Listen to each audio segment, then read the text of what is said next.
Hey girl, what's up? What are you coming up on me for like that? Shit, I don't want to cover my eyes too, girl. I am with you. Oh my god. There are windows now, you guys. What am I gonna do? Man, get down here. Oh, come on. Where am I supposed? I have nowhere else to go. Where do I go? Get out of my way, please. I'm gonna do a seance. Try to get rid of these. Let me in on the circle, you guys. Come on, let me in. You can't let me in? Are you serious? Come on, I need to get rid of it. Just help me out just this once. Are you listening? Can you help me? Mr. Dude, think you could help me out? Just a little. Just help me. What are you doing here? What is this? Sir. Come on. I have ghosts in my house, dude. Alright, I'm in my room. Let's go. Oh, come on. Are you serious?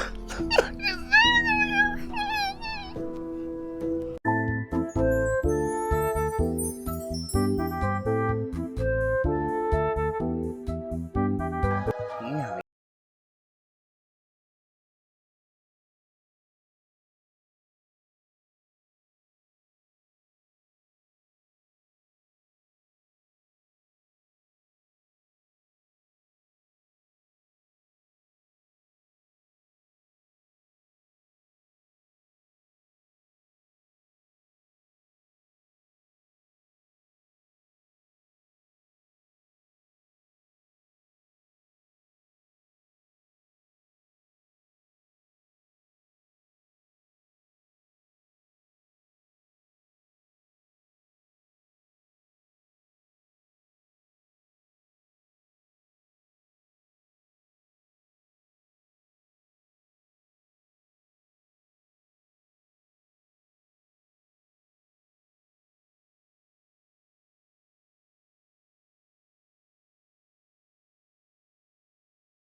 Don't go into the woods in Alaska if you don't.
We will take you deeper into the bush and tie you up in a tree.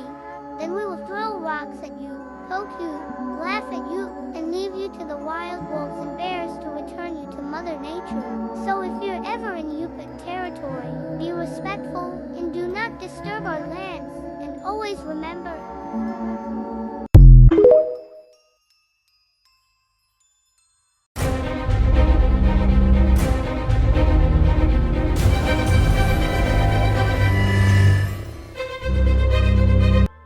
Yes, Ma, I'm fine. I told you I'm fine. I just gotta go back to the clinic and I will.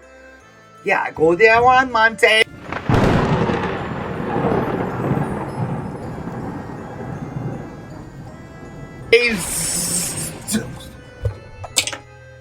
If you still use one of these things, you might want to take caution. In the mid-80s, 17-year-old Jason Finley was found deceased in his bedroom with zero evidence as to what happened. Jason was in good health, and there was no evidence in his room that would suggest there was any kind of foul play that night. It wasn't until an autopsy revealed blood in Jason's inner ear, which points to an electrical surge of some kind. And that's when the pieces of this puzzle finally started to come together. Jason happened to be on the phone while there was a bad thunderstorm that night, and all it took was for his house to be struck by lightning and that electricity to travel through his telephone wires. The girl that Jason was on the phone with also admitted to hearing a weird clicking noise, a gasp from Jason, and then silence, which that kind of makes sense. When I was a teenager, I remember thinking that this was a complete myth, but it's not. It actually has happened and claimed several lives. But thankfully, that risk has greatly reduced due to less and less people using these kinds of phones. Unless you're a cell phone user that decides to use your phone while it's charging during a power surge.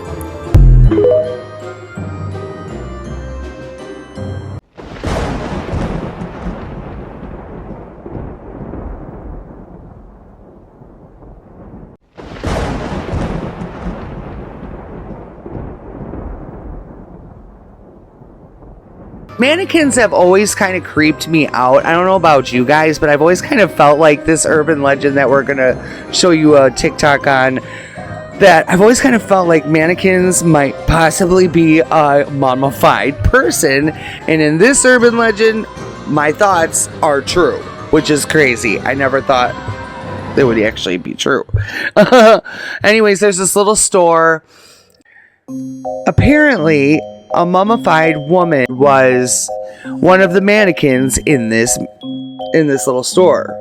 Now the kids would go back there and say that they smelt this horrible smell, and if you've ever smelt decaying flesh, it is awful.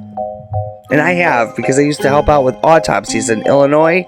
Oh, that is one smell you never want to smell. This is maybe the scariest urban legend I've ever heard, and it ended up being true. Back in the 1970s, there was this terrifying funhouse in Long Beach, California called The Laugh in the Dark. And there was always this urban legend that all the mannequins inside were fake, except for one. Also, mind you, this is what this week's episode is about, so if you don't want spoilers, just listen to the episode. This urban legend came to be because there was one mannequin inside that just looked wrong. All of the other ones looked fake, but this one in particular looked way too human. And a bunch of the kids also said the area that the mannequin was in just smelled really, really bad. So a few years go by, and one day a film crew comes in and is using Laugh in the Dark for a film set. The director's lining up a shot, and he just doesn't like the way this one mannequin looks in frame. So he goes over to a crew member and he's like, hey, can you just move this out of the shot? So the crew member goes over and starts moving the mannequin when its arm pops off. And inside of the mannequin's arm is human bone. The kids had been totally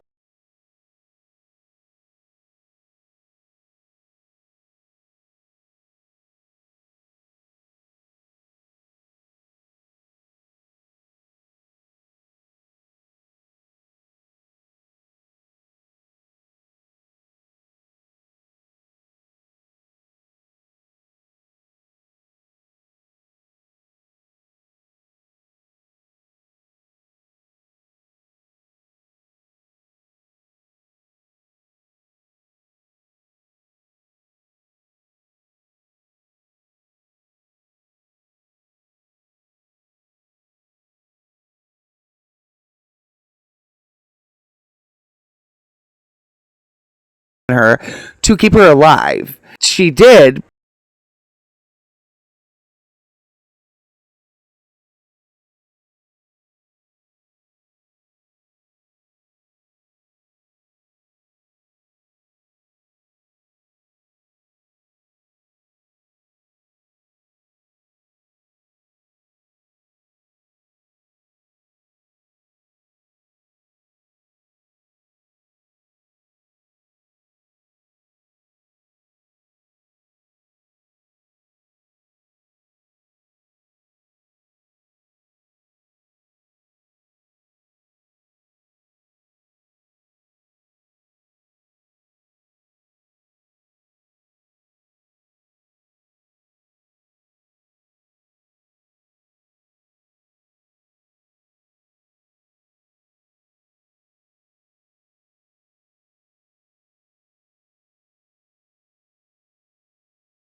Afterwards, a woman walking through the woods finds a box with the gas mask and the cloak in it. There was also a note in the box from Le Lion. And get this, he explains that he's not a monster. He was just an old hermit who would dress up to take mental health walks. And now there was so much attention on him, he was hanging up his cloak for good. You might not want Le Lion's outfit, but if you want mine, you can use my code HEART15 for 15% off your first order with Pair Eyewear.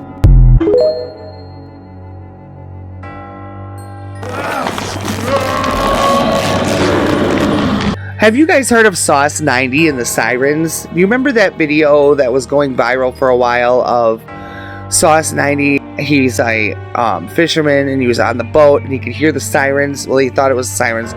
Some people speculate and thought it was whale sounds. But I do believe it was sirens, though, to be honest with you, because of the high-pitchedness sound of their voices. And you can clearly in the beginning hear one say, "Jump in." And so he obviously didn't, though, because he's still making content to this day, which is great. Pretty legendary, if you ask me. I love it. But they were trying to lure him. A siren is a mermaid, basically a mermaid creature, but it's a half human, half fish, but also they speculate that it is a bird as well. So that's crazy. Land, water, and air creature. Sauce 90 and the Sirens. Sauce 90, he was an adventurous guy who was a fisherman, and he often would live stream his nights on the ocean. He would post normal content, and one night while live streaming, he came across this. Can you hear me? Some people believe these sounds were whales, and other people believe that these are sirens. Where are you?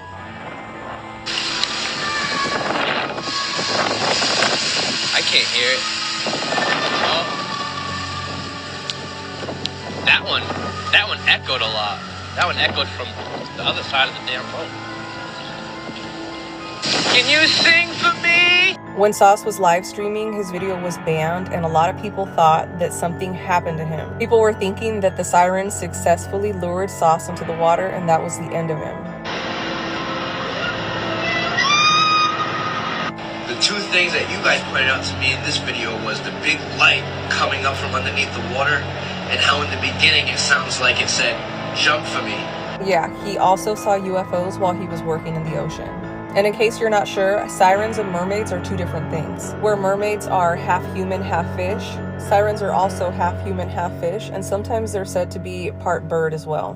One of the main differences between mermaids and sirens is that sirens are considered to be demons. And the common story about sirens is how they use their beautiful voices to lure men that are working the oceans to their deaths. Thankfully, Sauce is okay and he's still posting content, but I think his story is forever going to be something that blows a lot of people's minds.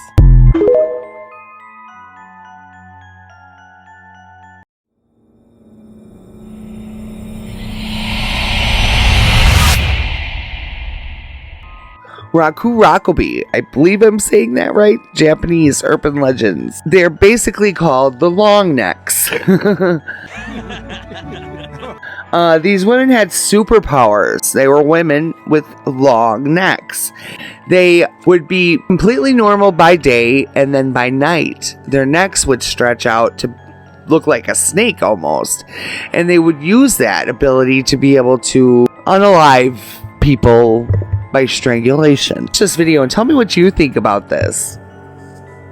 Have you ever heard of the Japanese urban legend of Rokurokubi? Rokurokubi is a type of yokai, a supernatural creature from Japanese folklore. They are depicted as female spirits with long necks that can stretch and contort at will. They are known for their ability to appear as normal humans during the day and transform into their true form at night. According to legend, Rokurokubi were once humans who, through various circumstances, became cursed with this supernatural ability. Some stories suggest that they were cursed by the gods as punishment for their misdeeds, while others suggest that they were cursed by evil spirits.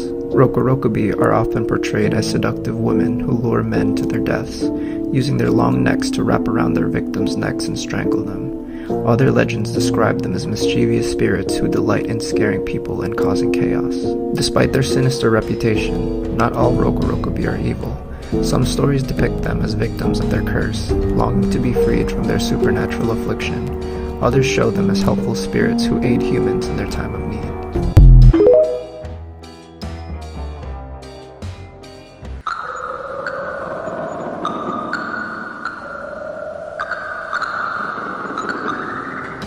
The candy lady. Kids, stop taking the candy from the vans and everything else. I'm telling you, would you listen to your parents and stop following the candy? I tell you what, you're gonna get more candy and cake and shit at home than you are from any stranger you see that's offering you something. So stop following the candy, because this right here is gonna tell you why and what I'm talking about. Kim Kardashian. All these scary stories, and they begin to me, I'm serious. In Texas, these kids started to go missing because they were getting little notes and little bits of candy placed onto their windowsills in their bedrooms, and they were like, you know, obviously excited about the candy, but then opening and reading the notes, and it would say, for more where this came from, come here or do this, and they were lured literally by the candy. So stop it with the candy, kids. Watch this video. You're gonna be scared. These are scary urban legends that were proven to be real, part 1. Up first is the Candy Lady. In the early 1900s, children in a unnamed small town in Texas started to go missing out of nowhere. And every single one of the residents blamed it on the Candy Lady. The story says she would go around leaving candy on kids' windows, and she would eventually lure the children out with notes attached to the candy saying they will get more candy. The story started getting extremely popular when a farmer found rotten teeth in his farm, and also a young boy's dead body with his pockets stuffed with candy. So if you live in Texas, you better watch out for the Candy Lady.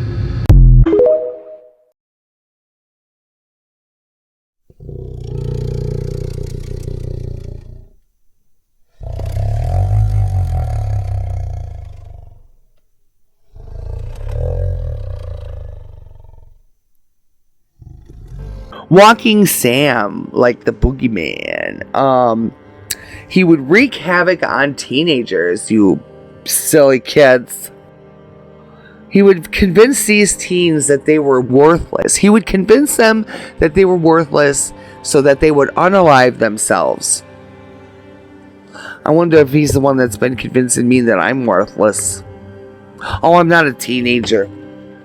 I guess it's just my depression. Urban legends that were proven to be real, part 13. The Walking Sam. In a particularly disturbing manifestation of the boogeyman, South Dakota's Walking Sam is said to wreak actual havoc, especially among teenagers. According to the Daily Dot, in 2014 alone, an alarming 103 teenage suicide attempts were attributed to Walking Sam, a shadowy, mouthless figure who lures young people into committing their own deaths by convincing them that they are worthless. Looks like Slenderman has some competition. Follow for next urban legend.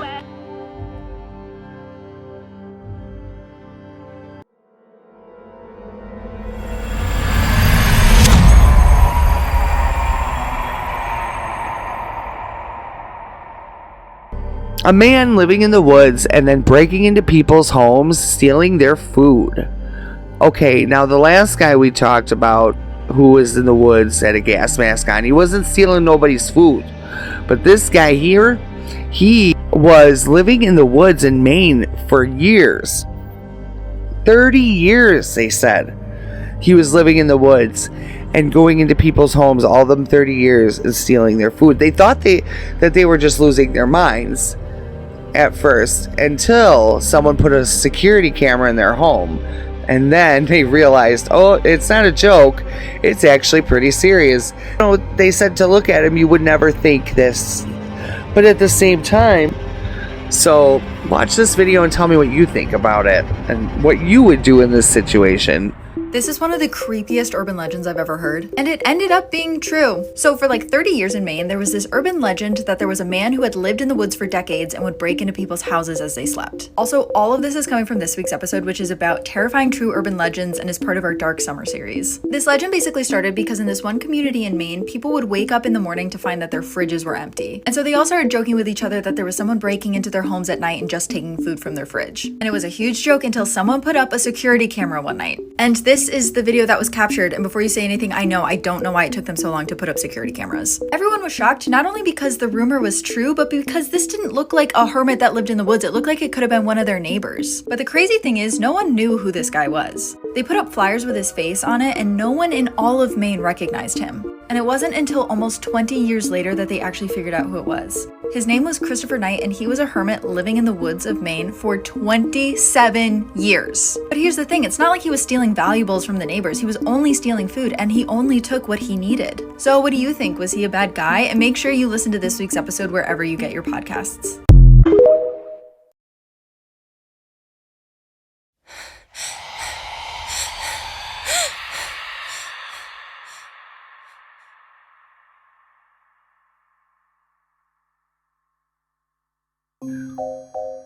Three-legged lady in Mississippi on Nash Road.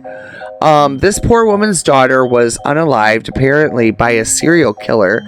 And it's said that her mother, upon her demise, on her daughter's leg, and that was the only thing left of her daughter that she could find. And so then in death, apparently she had tried to become closer with her daughter and put the leg onto herself, making her the three-legged woman. That's just speculation. Nobody knows really why she had third leg, but just listen to the story for yourself and tell me what you think. Some of these are just so hard to like grasp and be like, I don't know what the heck is going on here. Creepiest urban legends from each state.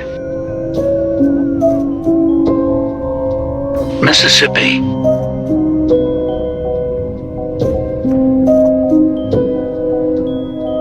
Have you heard of the three-legged lady of Nash Road? Legend says that if you stop at the church on Nash Road, turn off your lights and honk 3 times, you will see a lady who wants to race you down the road. It is said that the lady's daughter was killed by a serial killer, and all that was found of her was her leg. So the mother swore to never give up searching for her daughter's killer. Now, even upon death, the lady continues to search the road and chase down any car that comes near in the hopes of finding her daughter's killer. Some say she is seen carrying her daughter's severed leg. Others say that in her grief, she surgically attached it to her body so she could feel close to her daughter. There are so many variations of this story, but one thing that people can agree on is the fact that Nash Road is indeed haunted.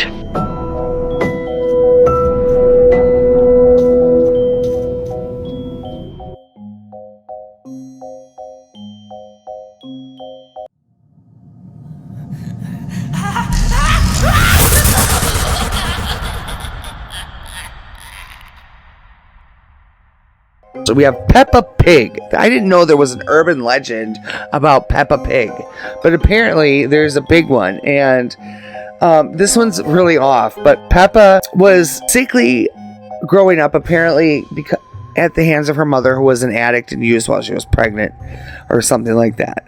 It must have been while she was pregnant because she gave Peppa birth defects.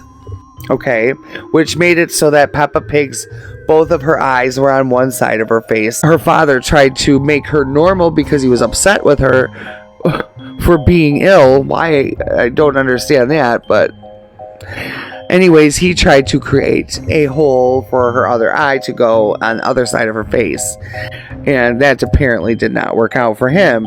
Wouldn't you think he would be mad at the mother for causing birth defects in their daughter during pregnancy? I don't know. You don't know the dark truth behind Peppa Pig. Hello, I'm Peppa, and this is my story. I was never a healthy child. My mum struggled with addictions that started before I was born, which gave me several birth defects. I was born with both eyes on one side of my face. I couldn't walk or do almost anything for myself. My dad hated me for it. He blamed me for him never being able to do anything in his life besides taking care of me. He hid me in the house and never let me leave. He thought it was only fair that I didn't get to have a life either. He became very mentally ill after being in the house with me for several years. One day he snapped and wanted to make me normal. He tried to make an eye hole for me on the correct side of my face. That night I passed, and he didn't tell anyone what happened. After 6 months of my brother Georgie and my mum asking what happened to me, he snapped again. He took himself and both of them to the afterlife with me.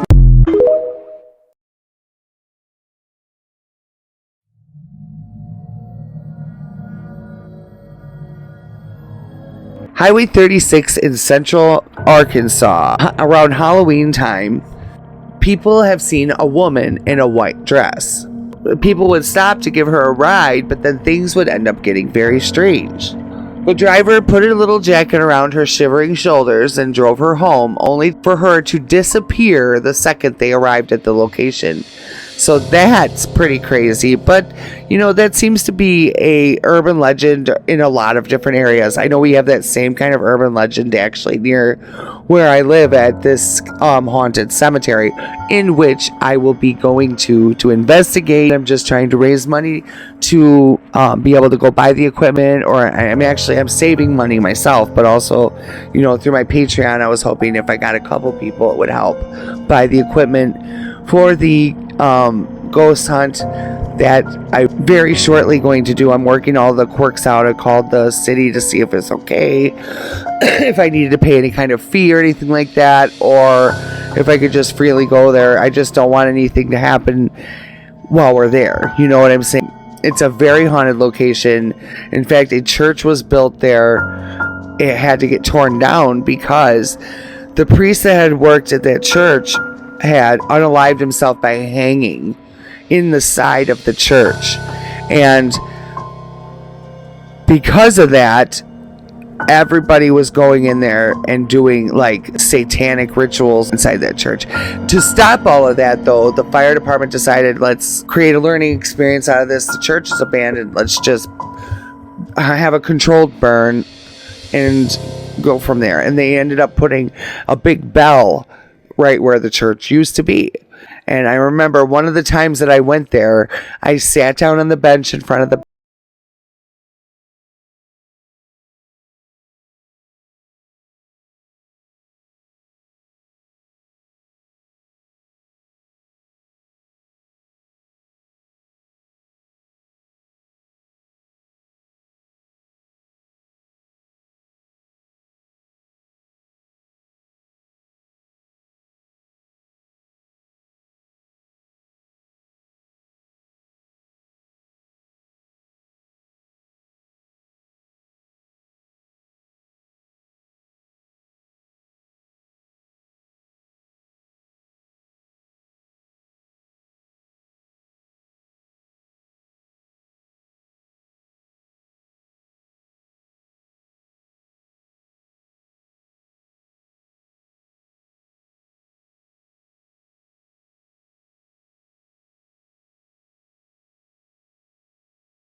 woods, it's probably too late for you. As you may have heard, you should never whistle near the woods at nighttime, or you may attract something sinister to your location, like... However, these creatures are not the only ones that are indicated by a whistle.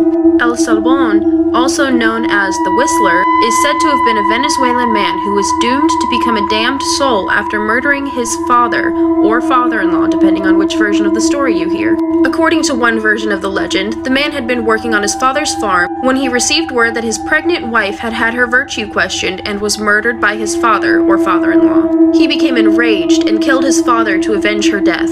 Upon finding out that he had killed his father, his grandfather teamed up with many of the local farmers to capture and brutally torture the man by first whipping his back and then rubbing salt into the wounds to increase the pain. They then murdered him by sending 2 huge dogs after him as he fled into the woods. His body was never recovered, so no one really knows what happened to him. However, many people believe that he became a restless soul wandering for eternity, killing any adulterers and drunk travelers that cross his path. Another version claims that he shows up at people's doorsteps with a bag of bones, sets it on the doorstep, and begins counting every single bone. And as the story goes, if you don't listen to the clinking of the bones, your entire family will die. Regardless of the specifics, all versions claim that his presence is declared with the sound of a whistle. If the whistle sounds nearby, he's actually very far away and you're probably safe. But if the whistle sounds far in the distance, he's nearby and it's probably too late for you to escape. If it's any consolation, you'll get to travel a lot as bones in the Whistler's sack. That's kinda cool, right?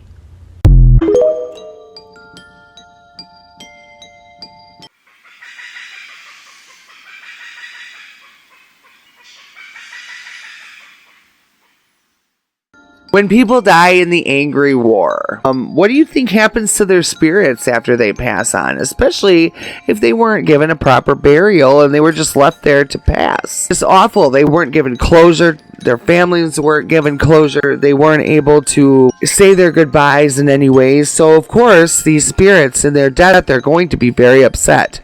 Gashadokura are yokai from Japanese folklore. They are skeletal giants about 8 feet tall that are said to be the ones that were unalived in the war. And they took on this persona because they weren't given the proper burial. But watch and tell me what you think about this, you guys. I mean, it's very interesting to me because I do believe that if you're not given the proper closure in life, the proper burial to not only for your family to say goodbye to you, but you to say goodbye to them, because that's what happens at funerals. If you hear bones clicking behind you at night, you better run. According to Japanese folklore dating back thousands of years, these sounds signal the approach of malevolent skeletal giants known as the Gashadokuro. These giants can be up to 15 times the size of a human. Legend says that the Gashadokuro roam the darkest nights, and if they spot a human, they silently sneak up behind them.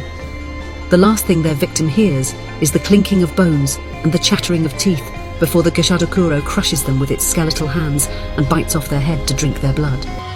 These terrifying beings are said to be created from the souls of people who died in wars and famines without proper burials. Unable to find peace, their souls become angry ghosts. When hundreds of these vengeful spirits gather, their combined hatred transforms into a supernatural force, animating the bones of the deceased into the gigantic, horrific form of the Gashadokuro. They are thought to be indestructible, so the only way to ward them off is with a Shinto charm. Don't forget to like and follow this channel for more eerie content.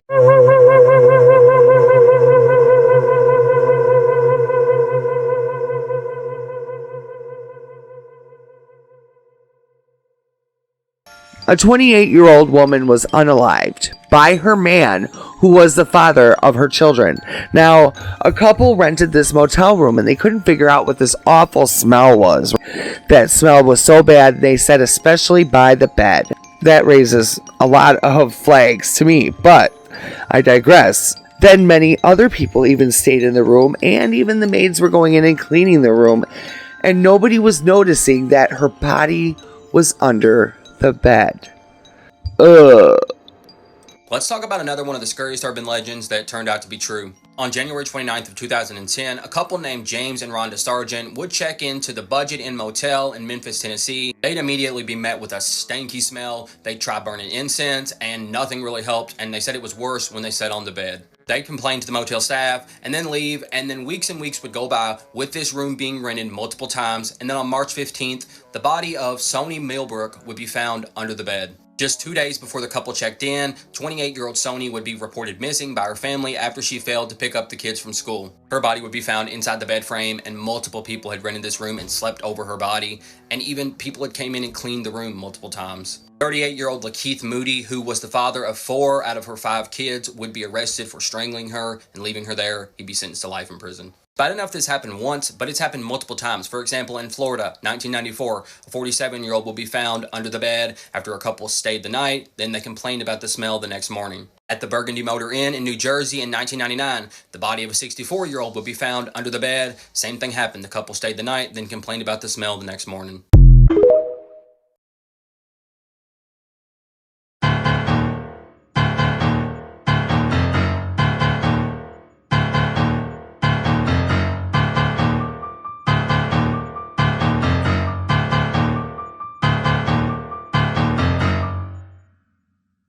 A scary story going around with the Teslas sensing ghosts around the vehicles, and then there's nothing there. People are really scared about it. I mean, it would freak me out too, especially if your car's not letting you go anywhere because it sees whatever.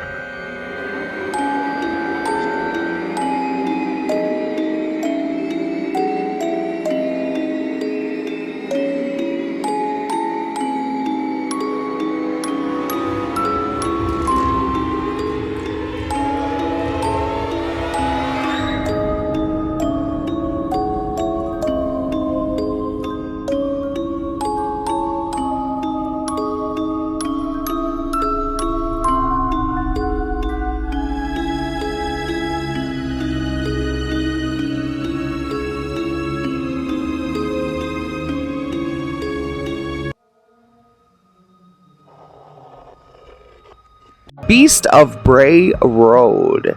Now, this hits close to home for me because this isn't too far from where I live. The Beast of Bray Road has been a lore that's been going on in my area for, gosh, way longer than I've been alive, since the 1930s, so obviously. It's been said to be a huge werewolf.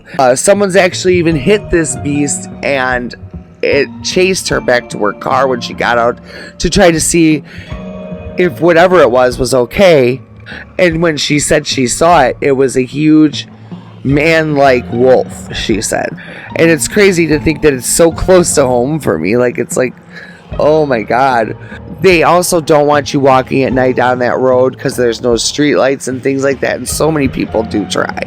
Have you heard about this? A night shift security guard encountered a terrifying monster in rural Wisconsin. It's true, and he barely escaped to tell the story. A man named Mark Shackleton was working nighttime security for St. Coletta School.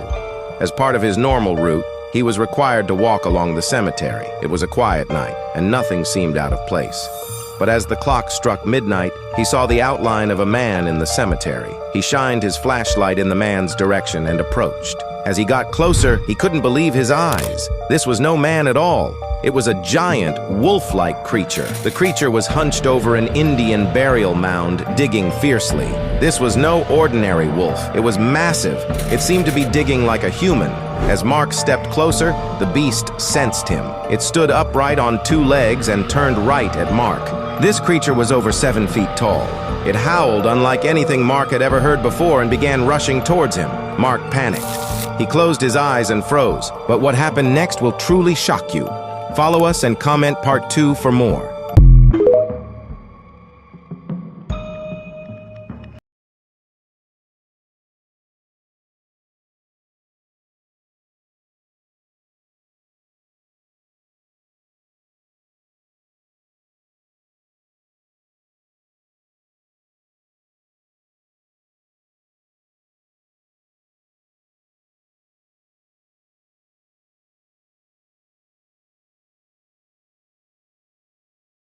She stalks her victim for days to even months before she does anything.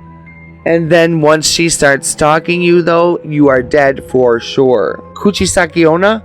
Yes, Kuchisaki Onna, I think is how you say it. But if not, I'm very sorry. But that's the slit-mouthed woman. Now, her samurai husband caught her cheating and took his sword and cut her from ear to ear, giving her a smile she would never be able to get rid of. So she put a medical mask over her face as she could not stand the sight of herself. She was a beautiful woman before, but now she doesn't believe so much. Or she will stop people and ask them, "Am I pretty?"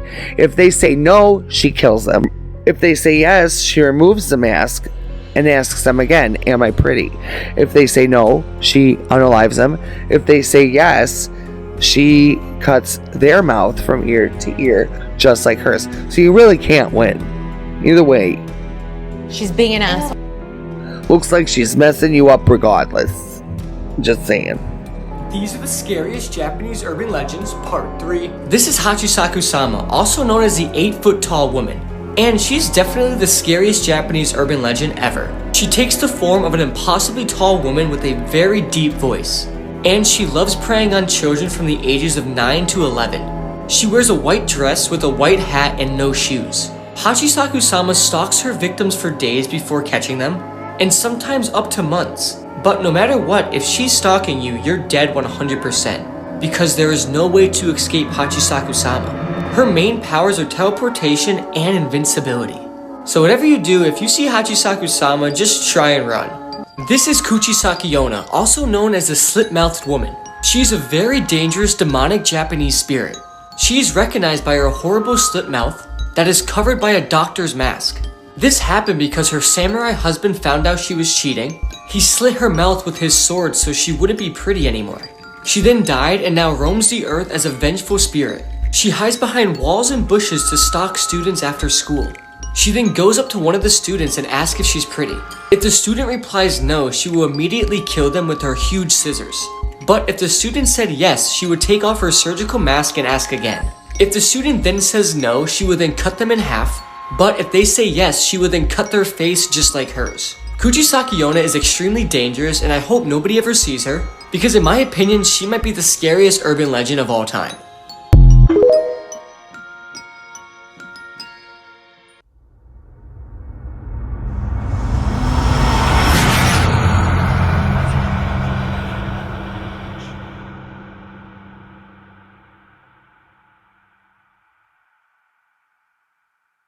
So in Detroit, Michigan, bad luck has fallen upon them. It's said to be because of the devilish red or neon rouge. He cursed the entire city.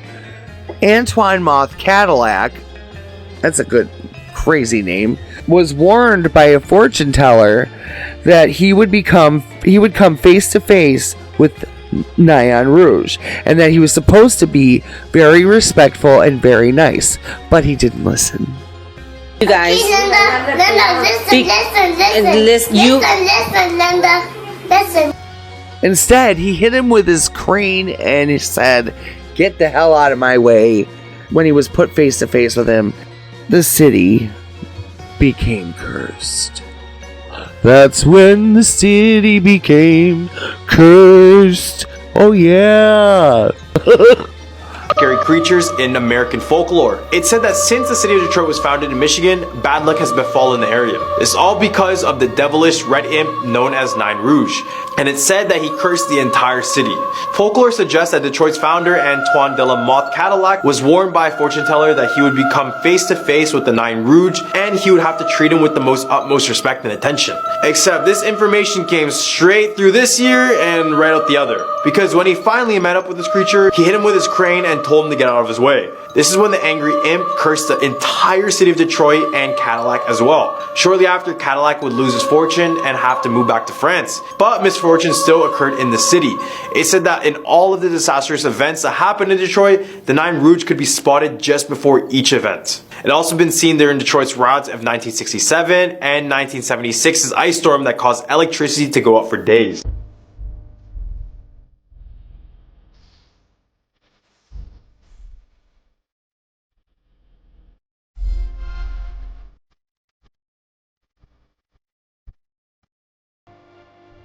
Bonus video. Bonus.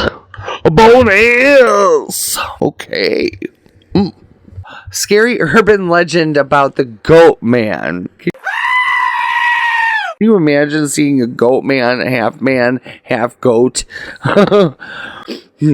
Only in the US, and he kills couples in their cars. Or goes into people's homes and R-words at them, unalives.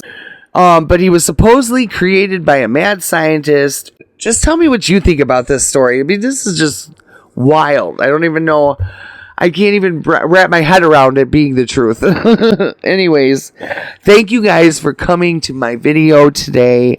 I hope it was long enough for you. I hope you enjoy the content. If you do, remember to please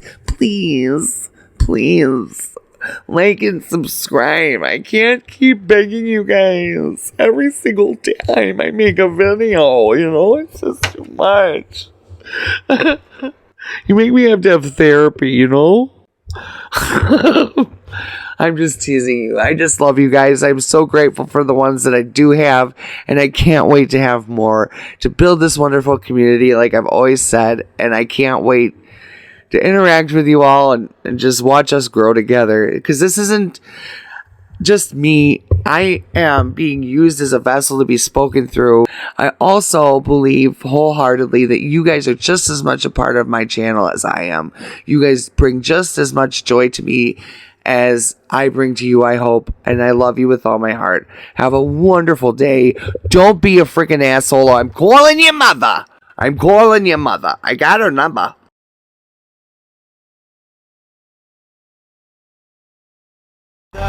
It's caught in the crossfire.